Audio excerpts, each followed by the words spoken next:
I was like, don't you want to say the intro?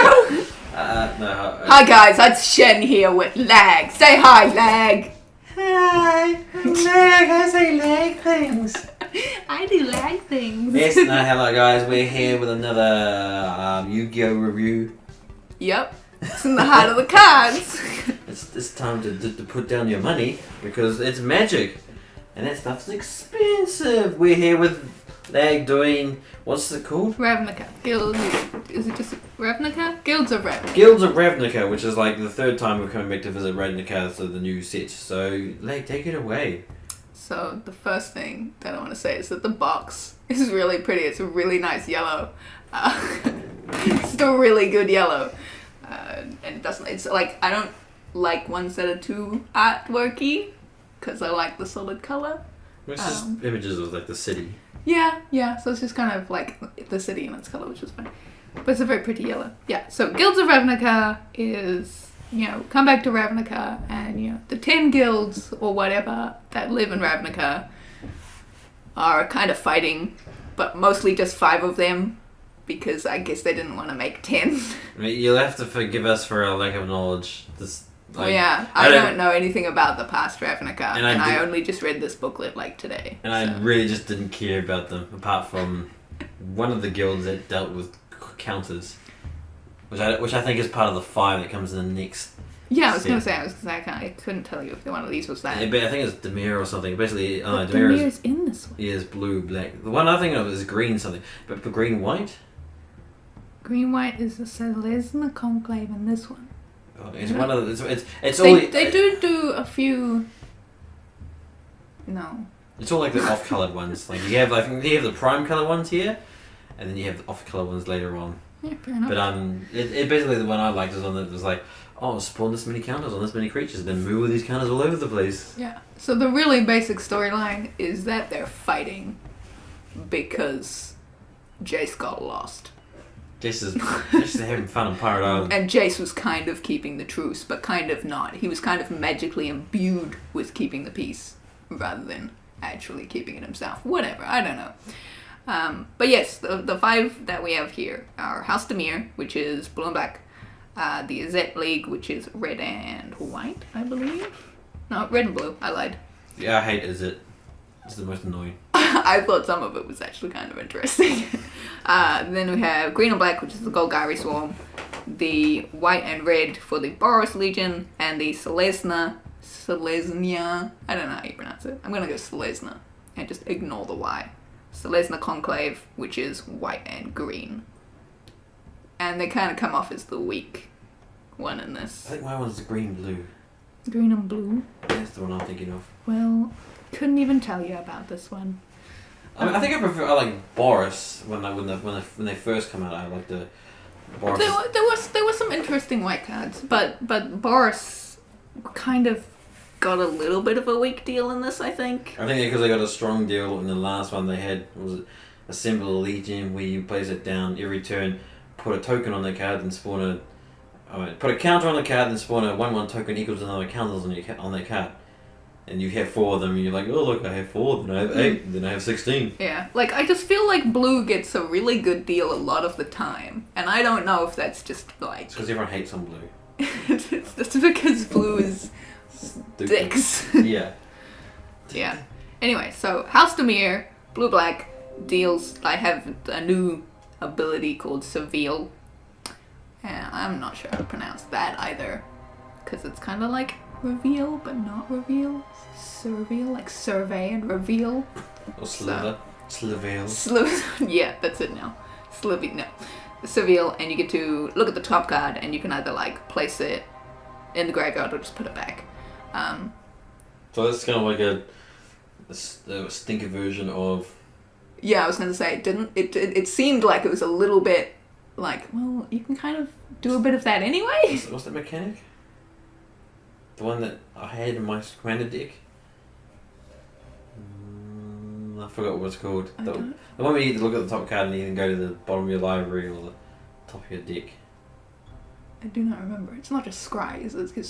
No, it is Scry, yeah. Is it? Yeah. It is just Scry? Yeah, Scry, I was like, how how could you forget Scry? I'm like, I'm pretty sure. Because there are a lot of mechanics out there. Yeah, there are, to be fair. And every set they add new mechanics. So this one's basically just So it's a bit different to Scry. It's in the graveyard. You know, you don't have to put it in the graveyard. But I presume they have cards that work off that. there are quite a few cards that work off that, and they were actually getting kind of interesting. So a lot of them, they were like, every time that Surveil happens, you get this. So there are a couple of cards that damages players when you Surveil, and then there's a couple that kick counters, and a couple that... there's one card that like returns to your hand every time you cast Surveil, and then you can cast it for drawing a card and having your opponent's discard. I thought that one was kind of interesting. That one was Disinformation Campaign, because I did actually write that down. Yeah, but I don't know. Because it's in a blue-black deck, it's kind of okay, because black, does graveyards a bit and stuff like that, so it kind of works if you have a lot of graveyard casting ones. Blue-black is Simic, is it? No. What's it called again? Dimir. That was... Dimir. I think that was the one that worked with Cypher. That was my favorite mechanic when they first came out. It's basically every time a creature dealt damage to a player, any spell that had Cypher that was copied onto that creature got to recast itself. Fair enough. Yeah, Surveil, kind of interesting what it does, but I don't know. It kind of it's part of it's been done, so. I don't think most people will be comfortable losing half the cards to the graveyard. Yeah, not a lot of the time. I mean, you don't have to put them there. No, you don't. You can just keep them up top, so that's at least a nice thing. It's not like if you get Surveil 2, then you have to drop one or anything, so. And they do try to put a couple of graveyard casty ones in there, which they always try to do, I feel. If you've got to put something in the graveyard, or you put something back, or you have to discard something from your hand, they always go, but it's okay, because you get ones that you can cast in the graveyard, and you're like, yeah, but what's the chances that that's going to be the one that I can discard? Mm. And then you're like, but I could cast that twice if I didn't discard. So their kind of main people are Lazav, the Multifarious. He is a shapeshifter. He's kind of his background was kind of cool with the other person's background. Are these the people that half snake people? No. I don't know who the half snake people are. Not to my knowledge. No. I like this. You have this other half of the knowledge, and I have this half of the knowledge, and it's all I'm pretty sure that's not. Who's the leader? Who's the leader of this? So the leader of House Dimir is Lazav the Multifarious. And then there's also a card which is Atrata the Silencer, and she's basically just an assassin. Oh, yeah. And she's like, eventually I'm going to kill Lazav. So that's fun. Their house doesn't seem to be, they're like, we want to stage a coup, but we also kind of just want to stop other people staging a coup because we don't want them to be in power. Well, they make sense. The black and green. Yeah, their background story is that they're the sneaky people, and everybody knows that they are, but nobody will outright say anything about it because they control a lot of the things and stuff, and they have assassins and people working for them. Yes. And apparently they wipe their minds a lot, but I thought that would be a mechanic or something. You forget everything and have to drop all your cards. This is what blue does. This is blue. Yeah, blue's a bit like that. Yeah, so Lazav surveils on entry, which is fine, and can become a copy of any target creature in your graveyard, so, graveyard abilities. And it keeps that ability as well as theirs, so it can swap again later on. So, I don't know, that's interesting, I guess. Especially if you did it straight away, turned it into a 12 creature, that'd be great, because he only has 1/3. But he's quite cheap to cast as well, so not too bad. There's also Trata, the Silencer. I'm flipping back and forth because I don't know where she is. Where she is. Multicolored creature or? Yeah, she's multicolored. These are multicolored cards that I'm dealing with at the most main part. But yeah, so she's an assassin. She cannot be blocked. And whenever she deals combat damage to a player, and this was really interesting. So they each have some kind of weird win condition in their playstyles, except for the Conclave, because the Conclave got the shit end of this, and they're just kind of weak. But so she deals combat damage to a player. She exiles a target creature that player controls and puts a counter on it. If she can do this 3 times, then that person will lose the game. Oh yeah. Except she shuffles back into her owner's library. Ah. So if you had her as a commander, would she shuffle back into the library? Yes, because it specifically says. Does specifically say, yeah. Because I was wondering about the remove from battlefield thing, because it's like, does she technically have to go through the remove from battlefield, therefore meaning that you can trigger going back to someone I would have to do like. Because honestly, if she worked like a normal commander and could just go back to the command zone instead, that would be too powerful. Oh, you should probably be banned. Yeah, so in that case, I'm pretty much just gonna guess that she would have to be shuffled back in, therefore. But even then, it wouldn't be hard to just get search cards, find them. Yeah, this is true. But yeah, they all kind of have a bit of a win condition as well. And if you could give her haste, you could whack it out pretty quick. Then it's like And she's a 3/5, so she can kind of take a bit of damage too. It's kind of like the Vaska's assassins, 1/1 assassins are basically, if this creature deals with damage to the player, that player dies. Yeah. Who are assassins, actually? The previous version. There's I think this card was a bit of a fun card. Oh, yeah. Mnemonic Betrayal. Mnemonic. I think I'm pronouncing that right. I always used to call it mnemonic, and then I'm like, no, that's something else. So it's Mnemonic Betrayal. You exile all cards from all opponents' graveyards, which I'm like, at first I was like, oh my god, that'd be great for people who play from graveyards. Except that, like, they do eventually go back. You may cast those cards that turn, and spending any mana, as though if it was any mana, which is nice. So you can cast it even if it's somebody else's colours. But at the beginning of the next step, if you didn't pay it, they go back to the owner's graveyards. So if you do spend like a really big one, then they wouldn't be able to get that back because it would stay exiled.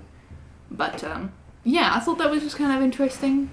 The ones that have blue combinations were just kind of the most interesting because of course they are. Yeah, they can be, but they can also be really annoying. Yeah. I hope you didn't have too many cards for me to go through because I don't actually have any sort of things to take images of.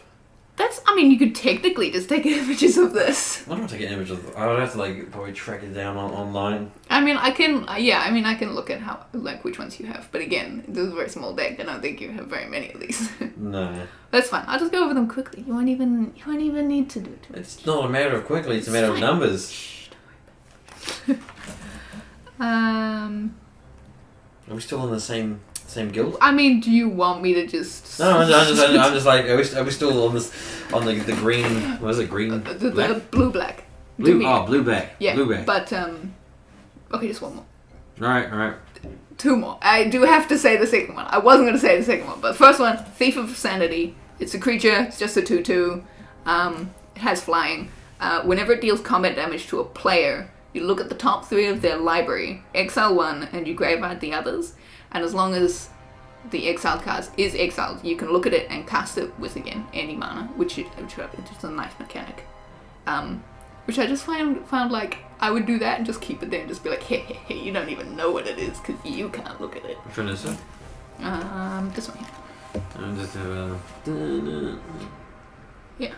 And the other one, which I have to mention because it's in the top 10 cards to look out for, was the Nightveil Predator, which was flying Death Touch Hexproof. So, yeah, relatively annoying to get rid of. Flying what? Flying Death Touch Hexproof. Oh, yeah. Yeah, so it was like, I guess that's why they included that one in there. See, so that will as well. That would work well. Oh, no, you couldn't. Hexproof. Oh, no, Hexproof is fine because I was going to say that those sort of creatures is what you could work out with the Cypher. Because they had all these stupid 1/1 creatures that couldn't be blocked, or they could just bypass their way through, and then you'd like, oh, they have all the Cypher spells on them. Yeah. Anyway, that's House of Dimir. Then there's the Izzet League. Then we have the Izzet League, which is red and blue. It's the most stupid. Why is it the most stupid? Why do you not like the Izzet League? I always hated it because it was just like, I found the really boring mechanics because it was like, deal damage or spell. That makes sense because it's red and blue. But yeah, I just never found it really interesting, or I just never made it work. Yeah, I would say that a lot of these are just cards that do a lot of what people expect. They just kind of branch out and do a little bit more in some directions, but not. Then there's nothing too out there. Like what's his name? The dragon who controls it? This visit? That is not this guild. So we'll get to that eventually. Wait, he's here. He's not in, is he? Yeah. Oh, maybe I'm lying. You know what?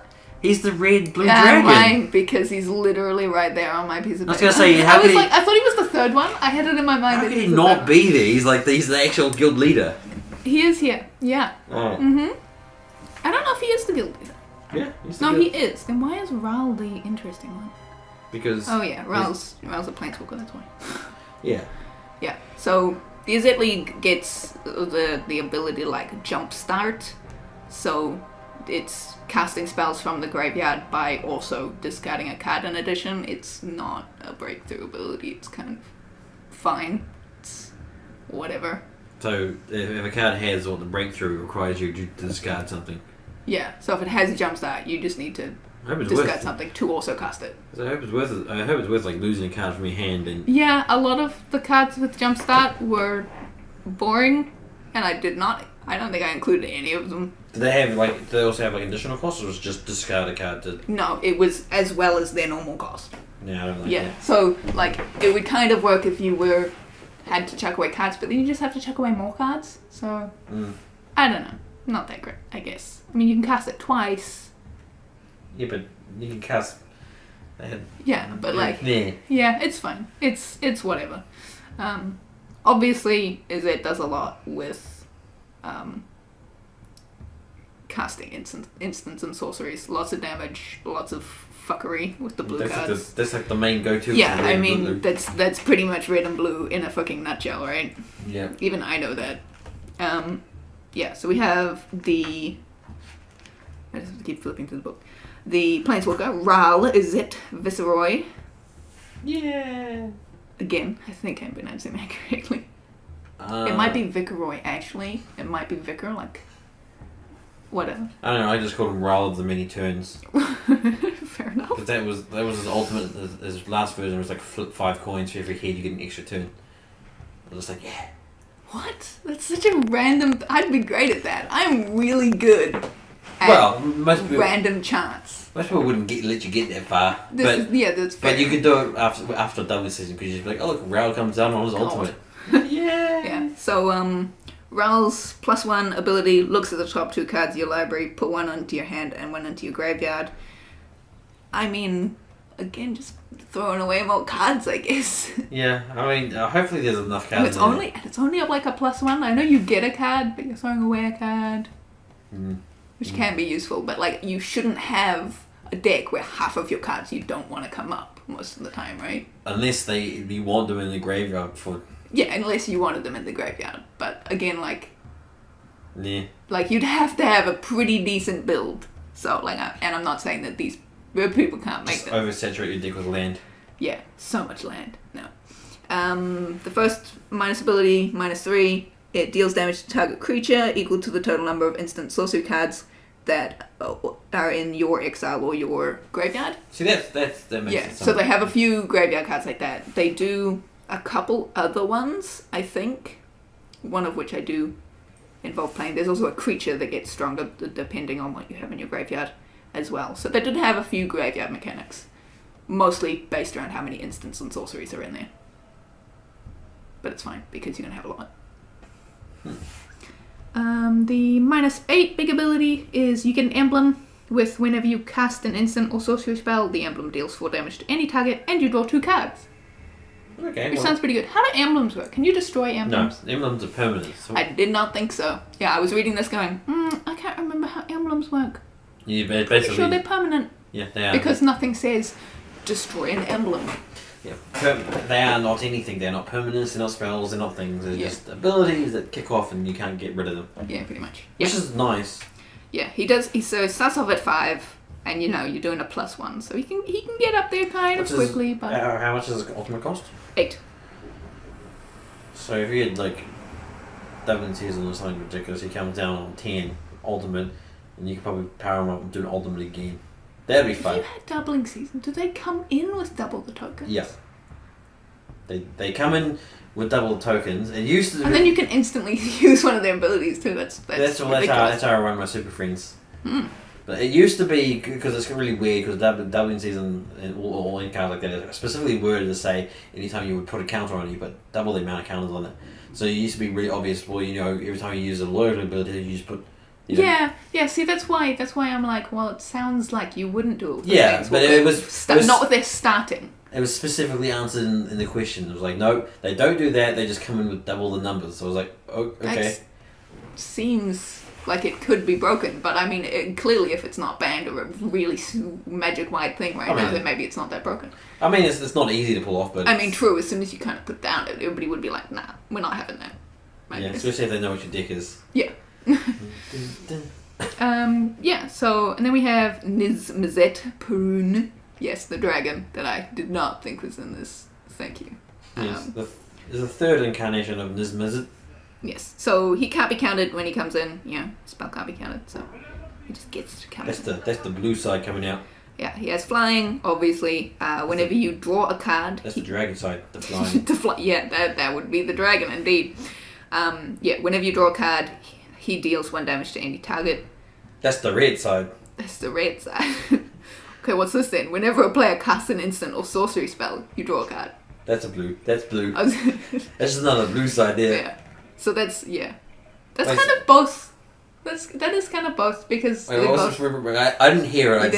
You just went blue. You just decided. No. I just went for the key features. Whenever a player casts an instant or sorcery spell, you draw a card. Like, it's pretty blue, but a lot of red ones are instant damage. It's blue. Yeah, but if it was damage, it would have been black or red. That's fair. Because you're gaining, it's definitely blue. Drawing is a that's fair. That's a blue thing. Yeah, so it basically you cast an instant, you draw a card, it deals damage to something, which is pretty nice, and you'll get it for like at least 1 turn before it gets killed, because it can't be counted. So a little bit nice. Well, most people wouldn't be able to kill it unless they throw down spells anyway. This is true. Can't be counted just means like when it's cast. Yeah. But then you can still target it because it's not hexproof. Yeah.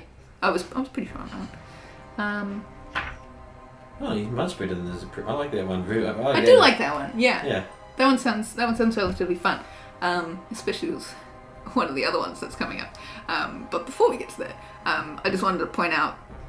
Why do I want to point out? Oh, just because a nice card. Goblin Electromancer, just instant and sorcery spells, cost 1 less to cast. Always nice. For everyone or just you? Just you. Oh, okay. Yeah, the Conclave had a few cards which were all like, heal everybody for health. And I'm like, firstly, you get weak cards. Secondly, now you're helping your opponents. They did not get it very good. Well, hopefully they'll come back around later on. Yeah, maybe. Maybe they'll get a couple of cards. Who knows? Maybe I'm reading them wrong and they're actually the most powerful. Who knows? There's always some sort of broken combo somewhere. I mean, yeah, you would think so, but they don't even have the win condition like everybody else does. Oh, so is its weird win condition? For the Conclave. No, is it? Is it? You know what? I thought I had it written down, and I thought they had one, but now I'm confused. It's probably just deal damage. Yeah, it's probably just deal damage. Wait, is it? You know what? Maybe they don't have one. I lied. He's a legendary creature, isn't he? Nizmazet? Yeah. He'd be a fun commander, I think. Yeah, that's why. I've gone over all the ones that can be commanders. Yeah. In case I didn't say that, because I didn't say that at all. An interesting card that I liked. 1,000-Year Storm. It's a mythic card, so yeah. You know it's gonna be good. It's an enchantment. Whenever you cast an instant or sorcery spell, they like this, oddly enough, copy it for each other instant and sorcery spell you've cast before it this turn. You may choose new targets for the copies. Okay. So you're like, this is my 4th instant. 4 times, please. Generally, most people will only cast 1 or 2 spells in a whole turn. Yes, this is true. But if you had like a couple, or you had... cheap ones. Yeah, a couple other things, who knows? Especially if you did have your dragon up. Because it's drawing, dealing damage, and whatever the other thing is. Yeah, for doing them anyway. So you could... Hey guys, thanks for listening, and stay tuned for part 2.